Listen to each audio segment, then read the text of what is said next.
ආයුබෝවන් යාළුවනි. නීතුකි දහම්ස නාලිකාවට ඔයාලව සාදරයෙන් පිළිගන්නවා. අද මම අරගෙන ආවේ ටිකක් වෙනස් විදිහේ හැංගීම්බර ආදර කතාවක්. මේක මගේ ජීවිතේ වුණු අමතක නොවන අහඹු සිදුවීමක්. වීඩියෝ එක අවසානයේ වෙනකන් රැඳිලා ඉන්න. ඔයාලට හිතනදී අනිවාර්යෙන්ම කමෙන්ට් කරන්න. මගේ නම අමල්. මට වයස 22යි.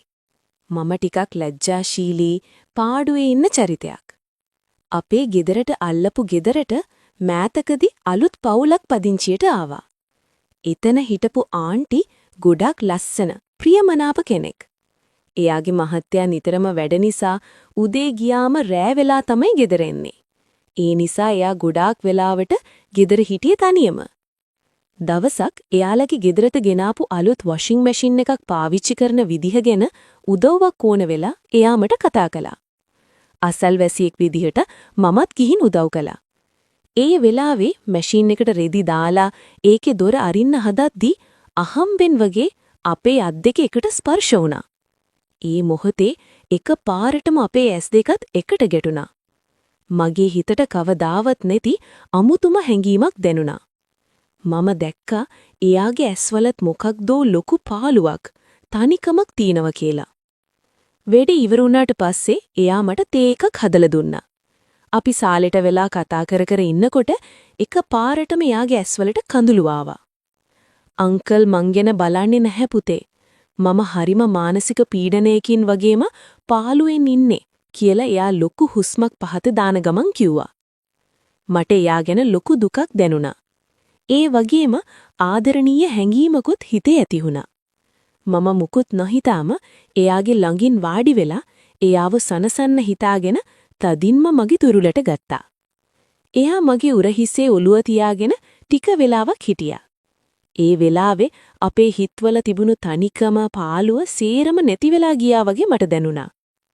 එයා හිමීට ඔළුව උස්සලා මගේ දිහා බැලුවා. ඒ ඇස් කඳුළු වලින් පිරීලා තිබුණා. මම එයාගේ කඳුළු පිහදාලා හිමීට එයාගේ මුහුණ මගේ දෑතට ගත්තා. අපි දෙන්නටම නොදැනීම අපේ මුහුණු ලං වුණා. ඊළඟ නිමේෂයේදී කිසිම කතාබහකින් තොරවම අපේ දෙතොල් එකිනෙක යා වුණා. ඒක හරිම හැඟීම්බර ආදරණීය සිපගැනීමක්. ගොඩක් වෙලා අපි එහෙමම හිටියා. ඒ මොහොතේ අපේ වයස් පරතරයවත් වෙන කිසිම ප්‍රශ්නයක්වත් අපිට මතක තිබුණේ නැහැ. තිබුණේ ඒ මොහොතේ අපේ හිතවලට දෙනුණු ආදරිය විතරයි. ඒ හැඟීම්බර සිපගැනීමෙන් පස්සේ අපි දෙන්න හිමීට ඈත් වුණා. මම දැක්කා එයාගේ ඇස්වල ලැජ්ජාවක් වගේම කවදාවත් නොදැකපු පුදුම සතුටක් තියෙනවා. එයා බිම බලාගෙන හිමීට මගේ අතකින් අල්ලගත්තා. අමල්, මට දන්නවා මේක වැරදි කියලා. ඒත් ගොඩක් කාලකින් මට මේ වගේ සැනසීමක් ආදරයක් දැනුනේ අදයි. මට මාවම පාලනය කරගන්න බැරි වුණා පුතේ කියලා එයා හිමීට මිමිනුවා. මම එයාගේ අත තදින් අල්ලගත්තා. මට තේරෙනවා ඔයා තනි වෙලා නැහැ.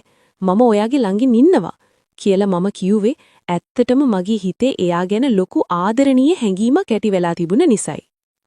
එදායින් පස්සේ අපේ ජීවිත සම්පූර්ණයෙන්ම වෙනස් වුණා. අංකල් වැඩට ගියාට පස්සේ අපි රහසින් කතා කරන්න පටන් ගත්තා. සමහර දවස්වලට තාප්පේ ගාවට වෙලා hina වෙවි කතා කර කර හිටියා. තවත් දවස්වලට මම එහෙ ගිහින් එයා හදන තේ එකක් බීලා ගොඩාක් වෙලා කතා කර කර ඉන්නවා. අපි අතරේ තිබුණේ හරිම පිරිසුදු හැඟීම්බර බැඳීමක්. එයා දැන් ගොඩක් සතුටින් හිටියේ. මුල් දවස්වල මම එයාගේ මූණේ දැකපු ඒ මැලවුණු ගතිය, තනිකම සම්පූර්ණයෙන්ම මැකිලා ගිහින් තිබුණා. ඒත් දවස් ගෙද්දි මගේ හිතේ පොඩි බයකුත් ඇති වෙන්න ගත්තා. මේ වයස් පරතරය වගේම එයා විවාහිත කෙනෙක් කියන යථාර්ථය මට වද දෙන්න ගත්තා. මේ කතාව කොතනින් කෙලවර වෙයිද කියලා මම නිතරම කල්පනා කළා. දවසක් හවසක ලොකු වැස්සක් පටන් ගත්තා. මම එයාගේ ගෙදර සාලෙට වෙලා හිටියේ. එයා මගේ ළඟින්ම වාඩි වෙලා හිටියා. එක පාරටම එයා මගේ උරහිසේ ඔළුව තියාගත්තා. අමල්, ඔයා මට මගේ නැතිවුණු ජීවිතය ආයෙත් අරගෙන දුන්නා.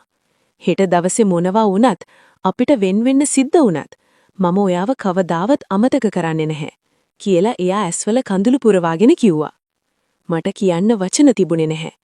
මම එයාව තවත් තදින් තුරුළු කරගත්තා. මම දැනගෙන හිටියා මේ ආදරය ලස්සන වුණත් මේක අපි දෙන්නටම ලොකු වේදනාවක් ගෙනත් දෙන ගමනක් ආරම්භයක් කියලා.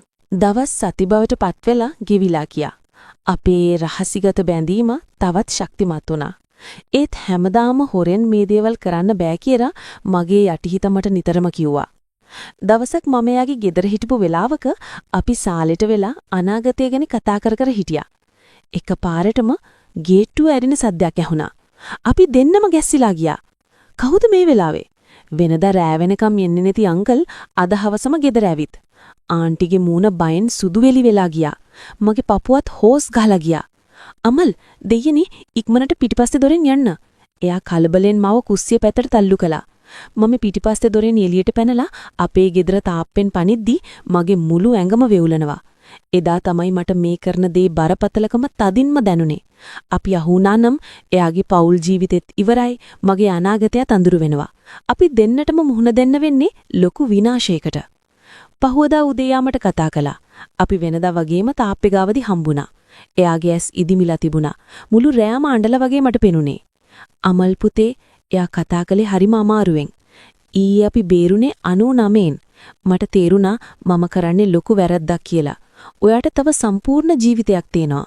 මගේ පාළුව මකා ගන්න ඔයාගේ අනාගතය අඳුරු කරන්න මට බෑ. මගේ ඇස්වලටත් කඳුළු ආවා. මම එයාගේ අතින් අල්ලගත්තා. ඒත් මං ඔයාට ආදරෙයි මම කිව්වා. එයා hina වෙන්න උත්සාහ කළා. ඒත් ඒක වේදනාකාරී hinaවක්. මමත් ආදරේ. ඒත් ඇත්ත ආදරේ කියන්නේ අයිති කරගන්න එකම නෙවෙයි අමල්. ඔයා හොඳට ඉගෙනගෙන ලොකු මිනිහෙක් වෙන්න. ඒක තමයි මට දෙන්න පුළුවන් ලොකුම සතුට. එහෙම කියලා යා මගේ අත අත්තරලා කඳුළු පිහාගාගෙන ගේ ඇතුළට යන්න ගියා. මම ගල් ගෙහිලා වගේ බලන් හිටියා. එදා ඒ කඳුළු පිරුණු සමුගැනීමෙන් පස්සේ අපි ආයෙත් කවදාවත් තනියම මුණ ගැහුනේ නැහැ. මම හිතේ ලොකු වේදනාවක් තද කරගෙන මගේ පාඩුවේ හිටියා. ආන්ටිත් මාව දැක්කත් නොදැක්ක වගේ ඉන්න ගොඩක් උත්සාහ කළා. ඒත් හොරෙන් බලනේ යස්වල තිබුණු ආදරේ වගේම වේදනාව මට හොඳටම දැනුණා. මම තීරණය කළා යා කියපු විදිහටම මගේ අනාගතය හදාගන්න. මම වෙනදාට වඩා මගේ ඉගෙනීම් කටයුතු වලට මුල් තැන දුන්නා. ඔහොම මාස 6ක් විතර ගෙවිලා ගියා. දවසක් මට ආරංචි වුණා අංකල්ට වෙන පළාතකට මාරු වීමක් ලැබිලා එයාලා ගේ අත්හැරලා යන්න ලෑස්ති වෙනවා කියලා. ඒක ඇහුවම මගේ පපුව හොස් ගාලා ගියා. ආයේ කවදාවත් එයාව දෙකින්න ලැබෙන්නේ නැහැ නේද කියන හැඟීම මාව පිස්සු වැට්ටුවා. එයාලා යන දවසේ උදේ ගෙදර බඩු ලොරියට පටවන අතරේ ආන්ටි හිමීට අපේ තාප්පි ගාවට ආවා. එයාගේ අතේ පොඩි කොළ කෑල්ලක් තිබුණා. කිසිම කතාවක් නැතුව එයා ඒක මගේ අතට දීලා අන්තිම වතාවට මගේ දිහා ගොඩක් ආදරෙන් බලලා hina වුණා. ඒ hinaව පිටිපස්සේ ලොකු කතාවක්, ලොකු කැපවීමක් හැංගිලා තිබුණා. ලොරිය යන්න පිටත් වුණාම මම ඉක්මනට කොළ කෑල්ල දිගහැරලා බලුවා. ඒකේ ලියලා තිබුණා අමල් පුතේ, මගේ ජීවිතයේ අඳුරුම කාලෙක මට ආලෝකයක් වෙන්නට ගොඩක් ස්තුතියි. ඒ සුන්දර මතකයන් මම මැරෙනකම්ම මගේ හිතේ තියාගන්නවා. ඒත් ඔයාට ලොකු ගමනක් තියෙනවා. හොඳට ඉගෙනගෙන ලස්සන පෞල් ජීවිතයක් ගත කරන්න. ඒක තමයි මට දෙන්න පුරුවම් ලොකුම සතුට. මාව අමතක කරන්න. පරිස්සමෙන් ඉන්න. එයාලගේ වාහනේ නොපෙනී යනකන් මම පාරේ දිහා බලන් හිටියා. මගේ ඇස් වලින් කඳුළු වැටුණත් මගේ හිතට පුදුම සහනයක් දැනුණා. ඒ තහනම් මාදරිය මට ඉගන්නුවේ මිනිස්සෙක්ට ඇත්තටම ආදරය කරනවා කියන්නේ අයිති කරගන්න එකම නෙවෙයි. එයාලගේ යහපත වෙනුවෙන් වේදනාවෙන් උනත් ඈත් වෙන එකත් උතුම් ආදරයක්. එදා ඒ වේදනාබර සමුගැනීමෙන් පස්සේ අවුරුදු 5ක්ම ගෙවිලා ගියා. මට දැන් වයස 27යි. එයා අන්තිමට ලියලා දීපු කොළ කෑල්ලේ තිබුණ විදිහටම මම මගේ ඉගෙනීම් කටයුතු සාර්ථකව නිම කරලා දැන් කොළඹ ප්‍රධාන ආයතනයක හොඳ රැකියාවක් කරනවා. ඒ මතකය මගේ හිතේ කොනක තිබුණත් මම මගේ ජීවිතේ ගොඩාක් ඉස්සරහට ඇවිල්ලා හිටියේ. දවසක් මම යාළුවෙක් එක්ක කොළඹ ප්‍රධාන shopping mall එකකට ගියා. සෙනග අතරින් ඇවිද්දගෙන යද්දී එකපාරටම මගේ ඇස් නතර වුණේ හුරු පුරුදු රූපයක් ළඟ. මගේ පපුව ආයෙත්මත් ඉස්සර වගේම වේගෙන් ගැහෙන්න පටන් ගත්තා. ඔව්, එයා අවුරුදු 5කට පස්සෙත් ඒ ලස්සන, ඒ අහිංසක හිනාව කිසිම වෙනසක් වෙලා තිබුණේ නැහැ. එයා ළඟ එයාගේ පුතා හිටියා. දැන් යානම් ගොඩක් ලොකු වෙලා. ආන්ටිගේ මූණ ඉස්සර තිබුණේ පාළුව, තනිකම වෙනුවට දැන් ලොකු සැනසීමක් පේන්න තිබුණා. එකපාරටම එයාගේ ඇස් මගේ දිහා හැරුණා. සෙනග පිරිච්චේ තැන අපි දෙන්න අතරේ කාලේ තත්පර කිහිපයකට නතර වුණා වගේ මට දැනුණා. එයා මාව අඳුනගත්තා. මගේ ඇඳුම් පැළඳුම්, මගේ සාර්ථකත්වයේ දැකලා එයාගේ ඇස්වලින් ලොකු සතුටක් පිට වුණා. එයා මට හරිම ආදරණීය ඒත් ගෞරවනීය හිනාවක් පෑවුවා. මමත් පෙරලා එයාට hina වුණා. අපි එක වචනයක්වත් කතා කළේ නැහැ. කතා කරන්න අවශ්‍ය වුණෙත් නැහැ. ඒ S2 යාමත කිව්වා මම ඔයා ගැන ගොඩක් සතුටු වෙනවා පුතේ කියලා. ඊට පස්සේ එයා පුතත් එක්ක ඉස්සරහට ඇවිද්දගෙන ගියා. මම ආයෙත් හැරිලා බැලුවේ නැහැ. මගේ හිතේ තිබුණ හැම බරක්ම ඒ මොහොතේ නිදහස් වෙලා ගියා. අවුරුදු ගානකට පස්සේ මම්මගේ පරණ බඩු අස් කරද්දී මට හම්බ වුණා එදා මම අමල්ට ලියලා දෙන්න හදපු ඒත් කවදාවත් දෙන්න බැරි වුණු ලියුමක්. ඒකේ ලියලා තිබුණේ මෙහෙමයි. මගේ ආදරණීය අමල්ට ඔයා මේ ලියුම කියවනකොට මම ගොඩාක් දුර ගිහින් ඉඳීවි. ඔයාට මතකද අපි මුලින්ම කතා කරපු දවස? මගේ මහත්තයා මාව ගෙදර තනි කරලා දාලා යද්දී මම හිටියේ හරියට පණ තියෙන මැරුණු කෙනෙක් වගේ. මට මාවම එපා වෙලයි හිටියේ. ඒත් ඔයාගේ ඒ ආදරණීය බැල්ම ඔයා මාව තුරුළු කරගත්තේ මුල්ම දවස මට ආයෙම ජීවත් වෙන්න ආසාවක් ඇති කළා. ඔයාගේ ආදරේ මට ලොකු සැනසීමක් වුණා. ඒත් දවසින් දවස ගෙවෙද්දී මට තේරුණා මම කරන්නේ කොයිතරම් ලොකු ආත්මාර්ථකාමී වැඩක්ද කියලා. ඔයාට ලස්සන අනාගතයක් තියෙනවා. මම මගේ පාළුව මකා ගන්න ඔයාගේ ලස්සන ජීවිතේ විනාශ කරන්නේ කොහොමද? එදා අංකල්ට අපිව අහුවෙන්න ගිය දවසේ තමයි මම තීරණය කළේ ඇත්තටම මම ඔයාට ආදරෙයි නම් මම ඔයාගෙන් ඈත් වෙන්න ඕනේ කියලා. මට ඔයාව දාලා යන්න ඕනේ උනේ නෑ පුතේ. මම රෑ ගණන් කොට්ටේ බදාගේ ඇඬුවා. ඒත් මම ගියේ ඔයාට සාර්ථක මිනිහෙක් වෙන්න පාර හදලා දෙන්න. අදටත් මම ප්‍රාර්ථනා කරන්නේ ඔයාට හොඳ අනාගතයක් ලැබෙන්න කියලයි. මම ඔයාට හැමදාමත් ආදරෙයි. ඉතින් යාළුවනේ ඒ ලියුම එයා කවදාවත් අමල්ට දුන්නේ නැහැ. ඒ තරමම් කලින් කොටස කිව්වා වගේ අවුරුදු 5කට පස්සේ අමල්ව shopping mall එකකදී දැක්කම එයාගේ හිතට ලොකු සතුටක් දැනෙන්නේ නැති. Tamanගේ ආදරේ පරිත්‍යාග කරලා එයා ගත්තු තීරණය නිසා අද අමල් සාර්ථක මිනිහෙක් වෙලා ඉන්නවා කියන එක එදා ඒ ඇස් වලින් පෙනුණා. shopping mall එකේදී ආන්ටිව දැකලා ආපහු ආවට පස්සේ මගේ හිතේ තිබුණු හැම ප්‍රශ්නයක්ම විසඳිලායි තිබුණේ. එයාගේ හිනාවෙන් මට තේරුණා එයා මගේ සාර්ථකත්වය දැකලා ගොඩක් සතුටු වෙනවා කියලා. කාලේ තවත් ඉස්සරහට ගියා. දැන් මට වයස 28යි. මම වැඩ කරපු ආයතනයේට අලුතින් ආව හරිම අහිංසක නිහඬ ගෑනු ළමෙක්. එයාගේ නම නෙත්මි. නෙත්මි එක්ක වැඩ කරද්දි මට තේරුණා එයා හරියටම ආව තේරුම් ගන්න පුළුවන් කෙනෙක් කියලා. කාලයක් යද්දී අපි හොඳම යාළුවෝ වුණා. මගේ හිතේ ආයෙමත් ආදරණීය හැඟීමක් දලුලන්න ගත්තා. ඒත් මගේ අතීතය, ඒ කියන්නේ ආන්ටිත් එක්ක තිබුණු ඒ බැඳීම ගැන එයාට නොකියා ඉන්න මගේ හිත ඉඩ දුන්නේ නැහැ. මම දවසක් නෙත්මිව මුණ දෙහිලා මගේ ජීවිතේ මුල ඉඳන්ම වුණු ඒ හැම දෙයක්ම එයාට කිව්වා. ඒ ආන්ටිගේ තනිකම, අපේ බැඳීම, වගේම මාව වෙනුවෙන් එයා කරපු ඒ ලොකු කැපකිරීම ගැනත් මම කිසිම දෙයක් හංගන්නේ නැතුව කිව්වා. මම හිතුවේ නෙත්මි මාව දාලා යාවි. එහෙමත් නැත්තම් මාව වැරදි කෙනෙක් විදියට දකීවි කියලා. ඒත් එයා ගොඩක් වෙලා නිශ්ශබ්දව ඉඳලා මගේ අතකින් අල්ලගත්තා.